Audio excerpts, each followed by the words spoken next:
பல்லாண்டு பல்லாண்டு பல்லாயிரத்தாண்டு பல கோடி நூறாயிரம் பல்லாண்டு பல்லாண்டு பல்லாயிரத்தாண்டு பல கோடி நூறாயிரம் பல்லாண்டு தின்கோள் மணிவண்ணவன் செவ்வடி செவ்வி திருக்காப்பு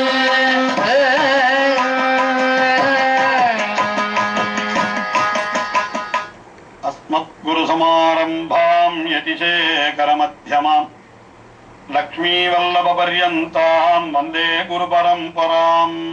ஆழ்வார்கள் வாழி அருளிச் செயல் வாழி தாழ்வாதுமில் புறவர்தாம் வாழி ஏகழ்வாறுமைய அவர்கள் உரைத்தவைகள்தாம் வாழி செய்யமறை தன்னுடனே சேர்ந்து.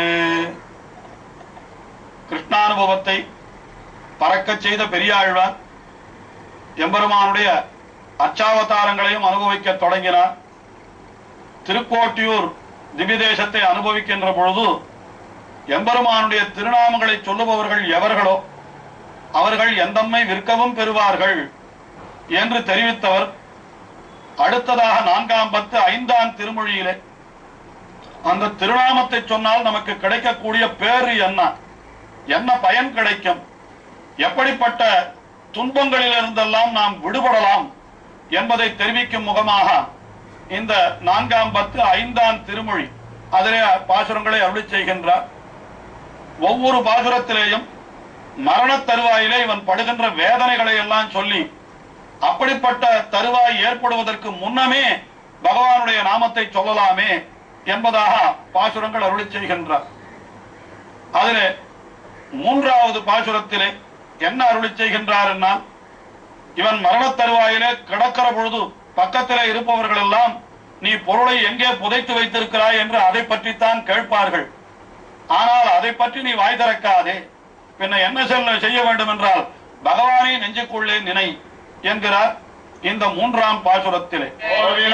பொருள் வைத்தருண்டாயில் சொல்லு சொல்லென்னு சொத்துமிருந்து பார்வினவிலும் வாய்திரவாதே அந்த கால மலைமதன் முன்னம் மார்பன் என்பதோர் கோயில் அமைத்து மாதவன் என்னும் தெய்வத்தை ஆட்டி ஆர்வம் என்பதோர் கூவிடவல்ல ஆற்று அரவதண்டத்தில் உயருமான். மரண தருவாயிலே ஒருத்தன் கிடக்கிறான் என்னால் அவனை பார்த்து கேட்கிறார்களாம், சோர்வினால் பொருள் வைத்ததுண்டாகில் சொல்லு சொல்லு என்று. என்ன கேட்கிறார்கள்?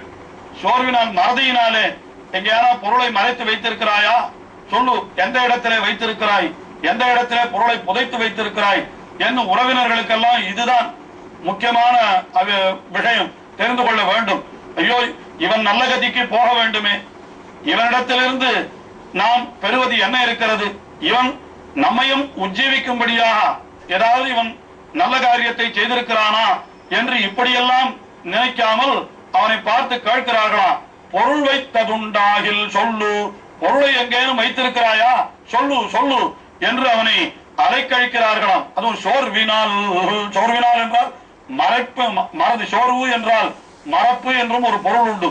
ஆயினாலே எங்கேனும் பொருளை புதைத்து வைத்து மறந்து விட்டு இருக்கிறாயா, நன்றாக நினைத்துப்பார், நன்றாக நினைத்துப்பார் என்று இவனுடைய இறுதி காலத்திலே வந்து எல்லோரும் இவனை மேல் விழுந்து துன்புறுத்துவார்களாம்.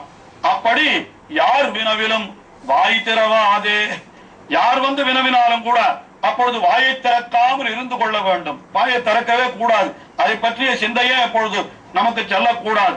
பின் என்ன செய்ய வேண்டும் என்றால், மார்வம் என்பதோர் கோயில் அமைத்து மாதவன் என்னும் தெய்வத்தை நாட்டி, நம்முடைய மார்வத்தையே ஒரு கோயிலாக அமைத்து அந்த கோயிலுக்குள்ளே எழுந்தருளி இருக்கின்ற பகவான் யார் என்றால் ஸ்ரீயப்பதி என்று சொல்லப்படுகின்ற திருமகள் கேழ்வனான பகவான். அவன்தான் மாதவன், மாயாகா தவஹா என்று பிராட்டியின் தானுமாக எழுந்தருளி இருப்பதற்கு அவனுக்கு ஒரு திவ்ய ஆஸ்தானமாக தன்னுடைய உடலையே அமைக்க வேண்டும். அதைத்தான் சொல்லுகின்றார். மார்வம் என்பதோ ஒரு கோயில் அமைத்து மாதவன் என்றும் என்னும் தெய்வத்தை நாட்டி என்று அந்த இடத்திலே எம்பெருமானை நாட்டி வைக்க வேண்டும். வைத்து என்ன செய்ய வேண்டும்? எம்பெருமான் என்று ஒருத்தனை நாம் ஒரு கோயில் ஆழ்வாரிலே எழுந்தருள பண்ணி விட்டால், அதாவது இல்லங்களிலே அந்த எம்பெருமானை எழுந்தருளை செய்திருக்கின்ற ஒரு பெட்டி போன்ற ஒரு பொருளுக்கு கோயில் ஆழ்வார் என்றுதான் வைணவ இல்லங்களிலே சொல்லப்பட்டு வருகிறது. ஆக கோயில் ஆழ்வார் என்றால் எம்பெருமானுடைய கோயிலாக இருக்கக்கூடிய ஒரு விஷயம் அது. அப்படிப்பட்ட கோயில் ஆழ்வாரிலே எம்பெருமானை எழுந்தருள பண்ணிவிட்டால் அவனுக்கு நித்தியம் புட்பம் முதலின சமர்ப்பித்து திருவாராதனம் செய்ய வேண்டுமே என்றால் இங்கே மார்வத்திலே அமைத்திருக்கிற மார்வமாகிற கோயில் அதிலே எழுந்தருள் இருக்கிற எம்பெருமான் அவனுக்கு எதை நாம் எந்த புட்பத்தை இடுவது என்றால் ஆர்வம் என்பதோர் பூவிடவல்லார் என்றால் ஆர்வம் என்பதோர் பூ என்னால் அந்த எம்பெருமானுக்கு அவனிடத்தே நாம் கொண்டிருக்கிற ஈடுபாட்டையே என்ன செய்ய வேண்டும் என்றால் புட்பமாக பூவாக அவனுக்கு சமர்ப்பித்து விடலாமாம். அன்பே தகழியா ஆர்வமே நெய்யாக என்றார் பூதத்தாழ்வார். அது விளக்குக்கு சொன்னார். இங்கே பூவையே ஆர்வமாக சொல்லுகின்றார். இப்படி ஆர்வமாகிற பூவையே அவனுக்கு இட்டால் அதற்கு பிறகு நமக்கு என்ன பயன் கிடைக்கும் என்றால் அரவதண்டத்தில் உய்யலுமாமே. அரவதண்டம் என்றால் யமனுடைய தண்டனை. அந்த தண்டனையிலிருந்து உய்யலாம் என்னால் நாம் தப்பி விடலாம். யமன் நமது கிட்டையே வர முடியாது. நாம் எம்பெருமானை நெஞ்சிலே கொண்டு விட்டோமானால் அந்த எம்பெருமான் என்ன செய்வான் என்றால் யமன் கையிலே நம்மை காட்டி கொடுக்க மாட்டான். யமனுடைய பட்டர்கள் இவன் எம்பெருமானுடைய அடியவனாயிற்று, இவனை நாம் நெருங்கக்கூடாது என்று யமனுடைய வேலைக்காரர்களும் விட்டு சென்று விடுவார்களாம். அதைத்தான் இந்த பாசுரத்திலே தெரிவிக்கிறார். அரவதண்டத்தில் உய்யலுமாமே. அடுத்தபடியாக 4வது பாசுரம் அதிலே என்ன தெரிவிக்கிறார் என்றால் எம்பெருமானுடைய பெருமையை நமக்கு நன்றாக தெரிவிக்கக்கூடியதா இருக்கக்கூடிய உயர்ந்த மந்திரம், அதாவது பிரணவம் என்று சொல்லப்படுகின்ற மந்திரம் அது. அந்த மந்திரத்தை நாம் சொன்னோமானால் நமக்கு என்ன கிடைக்கும் என்றால் அப்படி எம்பெருமானை வேலைவண்ணனான எம்பெருமானை நாம் அந்த மந்திரத்தாலே சொன்னோமானால் நாம் பரமபதத்தை அடையலாம் என்று அடுத்தபடியாக 4வது பாசுரத்திலே தெரிவிக்கின்றார். கிளர்ந்து மேல்மிடத்தினை உள்ளளவாங்கி காலம் கையும் விதிர்விதிர்த்தேறி கண்ணுறக்கமதாவதன் முன்னம் ஓரமாகிய ஒத்த எழுத்தை ஒன்று மாத்திரை உள்ளளவாங்கி மேல வண்ணனை மேவுதிராகி பின்னகத்தில் மேவருமான். மேலெழுந்ததோர் வாயு கிளர்ந்து என்கிறார். அடுத்தபடியாக இவனுக்கு ஏற்படக்கூடிய தசை, அதாவது மரண தருவாயிலே இவன் கிடக்கின்ற பொழுது முதல் பாசுரத்திலே சொன்னார் இவனுடைய புத்தி எல்லாம் ஐயோ இவர்களை எல்லாம் உறவினர்களை விட்டு போகிறோமே என்று அவர்களிடத்திலே புத்தி செல்லும்படியாக இருக்கும் என்றார். 2வது பாசுரத்திலே அந்த உறவினர்கள் இவன்தான் உறவினர்களிடத்திலே ஆசை வைத்தானே தவிர உறவினர்கள் அதே போல ஐயோ இவனை விட்டு போகிறோமே, இவன் நம்மை விட்டு போய்விட போகிறானே என்று அவர்கள் கவலைப்படவில்லையா? பின் எதற்கு கவலைப்பட்டார்கள்? நீ பொருளை எல்லாம் எங்கே மறைத்து வைத்திருக்கிறாய், மறந்து விட்டாயா, ஞாபகப்படுத்திக் கொண்டு சொல் என்று அதைத்தான் கேட்டார்கள் என்று ஒரு பாசுரத்திலே தெரிவித்தார். அடுத்தபடியாக இப்பொழுது என்ன தெரிவிக்கிறார் என்றால் இவனுக்கு அந்த உயிர் போகின்ற சமயத்திலே மேல் மூச்சு கீழ் மூச்சு வாங்குகிறது, சுவாசம் வாங்குகிறது என்று சொல்லுவார்கள். அதைத்தான் சொல்லுகிறார். மேல் எழுந்ததோ ஒரு வாயு கிளர்ந்து, மேல் நோக்கி போகின்ற ஒரு வாயுவானது எழுந்து இவனுக்கு அப்படியே இவனுடைய உயிரை பறித்து கொண்டு போகுமா. அப்படி மேல் மிடத்தினை உள்ளழ வாங்கி அந்த தொண்டையினுடைய பாகத்தை அடைத்துக் கொள்ளுகிறது. உள்ளழ வாங்கி அதற்கு மேலே என்ன ஆகிறது? காலம் கையும் விதிர் விதிர்த்து ஏறி என்று கை கால்கள் எல்லாம் இவனுக்கு உதறத் தொடங்குகின்றன. அதற்கு பிறகு என்ன ஆகிறது என்றால் கண் பஞ்சடைத்து விடுகிறதா, அப்படியே கண்ணை மூடிக்கொண்டு விடுகிறானா.